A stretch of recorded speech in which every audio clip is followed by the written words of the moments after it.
So round one of the 2025 NFL Draft is officially in the books, and there was a lot of surprises, multiple blockbuster trades, a notable quarterback falling out of round one entirely, and much more. So let's get into all of it right after. All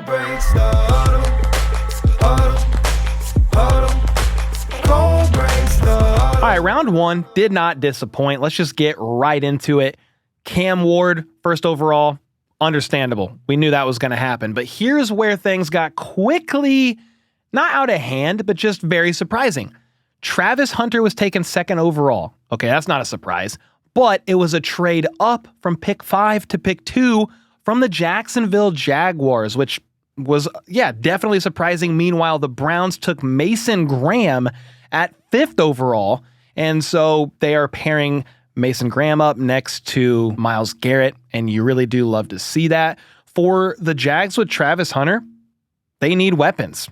Why not? Brian Thomas Jr. and Travis Hunter, I love that a lot. And in case you're wondering what was given up from this trade, the Browns traded number 2 overall, a 4th-round pick, and a 6th-round pick to the Jags in exchange for them taking 5th overall, them giving up their 5th overall pick, a 2nd round, a 4th round, and their 2026 1st round pick. He better be worth it. Talking about Travis Hunter for a future 2026 first. I mean, the Jags are probably under the assumption of, hey, we want to have a great season, and we're not going to be picking very, very early in round one anyway, and that's probably what they're hoping to accomplish with the new regime and everything going on over there. From there wasn't a ton of surprises in the top 10. A lot of offensive linemen went. Genty went to the Raiders. Again, that's not really a surprise, but here's where it started to get a little interesting. Colston Loveland went 10th overall to the Chicago Bears, leapfrogging Tyler Warren, who went 14th overall to the Colts. It's not a surprise that both of these guys went pretty early, but a lot of guys had Tyler Warren as their tight end 1 of the draft. Meanwhile, Colston Loveland was tight end 2. And then something else worth noting here is that both of those tight ends going 14th overall, or by 14th overall, this is the first time multiple tight ends were drafted in the first 14 picks since 1973. That is pretty crazy. Now from here, something that did get a little surprising outside of the top 12 was Tyler Booker being taken 12th overall by the Dallas Cowboys. I literally said in my live stream, there's not a lot that the Cowboys could do here that would surprise me because it's Jerry Jones. Well, when they took Tyler Booker 12th overall, I definitely was caught off guard. I mean, look at this. Tyler Booker's 31st on the consensus big board, biggest reach of round one, and it's not really up for debate. They needed interior O-line help, so I understand it, but I was definitely surprised, as was basically everybody else on this planet. I think the next thing that was a little bit surprising was going to be the Broncos taking a cornerback, Jahdae Barron out of Texas. They obviously needed a corner, but basically everybody on the planet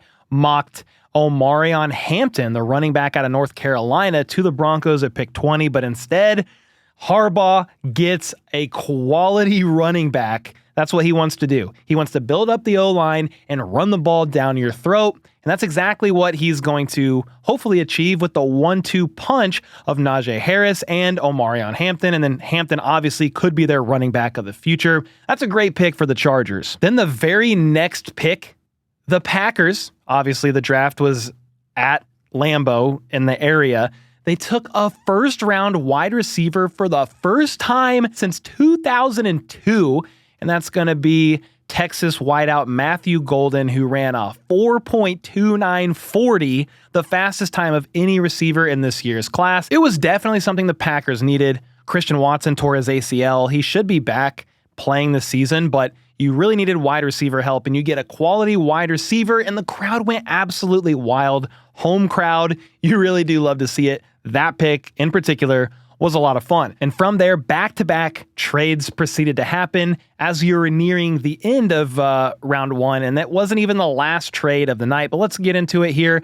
The Giants traded up back into round one for Jaxson Dart, the quarterback out of Mississippi. Brian Daboll was reportedly very high on Dart. You obviously have Jameis Winston and Russell Wilson, but Jaxson Dart could kind of sit there, marinate, develop for a year or so, and we'll see what happens. A lot is up in the air right now for the New York Giants because Brian Daboll and Joe Schoen are truly on the hot seat, so they need to win now. But Jaxson Dart could potentially be a QB of the future for them. It's a little early to tell, but we shall see. And then immediately after that, another trade happened when the Falcons went from 46. Okay, they already picked at 15 or 16. I'll get to it in a second, but they went from 46 all the way to 26 to get James Pierce Jr. They traded with the LA Rams. This is intriguing because here's James Pierce Jr. at 26, but then at pick 15, they drafted another defensive end, linebacker, edge rusher, and Jalen Walker. So you're double dipping, but in order to get that far up from 46 to 26, you're also giving up a 2026 first round pick. That is a pretty steep asking price that a lot of people were basically saying, hey, too much, overpay. What the heck are you thinking? The only thing that comes to mind here is if the Falcons are able to trade Kirk Cousins, maybe that's going to help with some draft capital next year, but I don't think it's going to be for a first. From there, another trade did happen, and it was only a little surprising because it was the Chiefs and the Eagles trading. Obviously, they just played each other in the Super Bowl, so I was definitely surprised by that, and a little surprising because the Eagles traded up one spot from 32 to 31, and that was to select linebacker Jahad Campbell out of Alabama. They really wanted that guy, and I think we're just afraid that if the Chiefs were wanting to trade back, that another team would jump them and get Jahad Campbell. So Howie Roseman called Brett Veach, said, hey, we would like to trade up with you if you're willing. Brett Veach said, under one condition, can you just tell us, you don't have to tell us the player, but please just tell us if he plays on offense or on defense. Howie Roseman said, well, he plays on defense. And the trade happened. This is also noteworthy because the Chiefs had a first, a second, 2/3, a fourth, and then no fifth, no sixth round pick, and then 3/7. But in order to move back just one pick, they then got a fifth round as well. And they really needed a fifth rounder. So the Eagles got Jahad Campbell.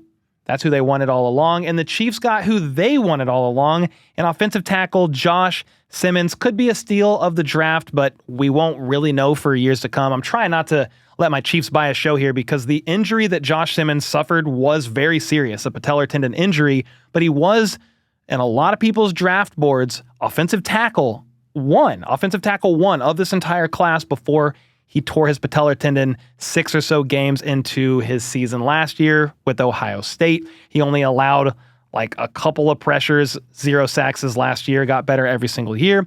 It's a good get for the Chiefs, who have Jalen Moore, the former 49er backup left tackle, on a 2-year, $30 million deal. And with that, that also meant quarterback Shedeur Sanders was officially not selected in the first round of the NFL draft. He said he's prepared for whatever today comes. This guy actually ratioed the hell out of him, saying, well, what about tomorrow? It's not really that funny.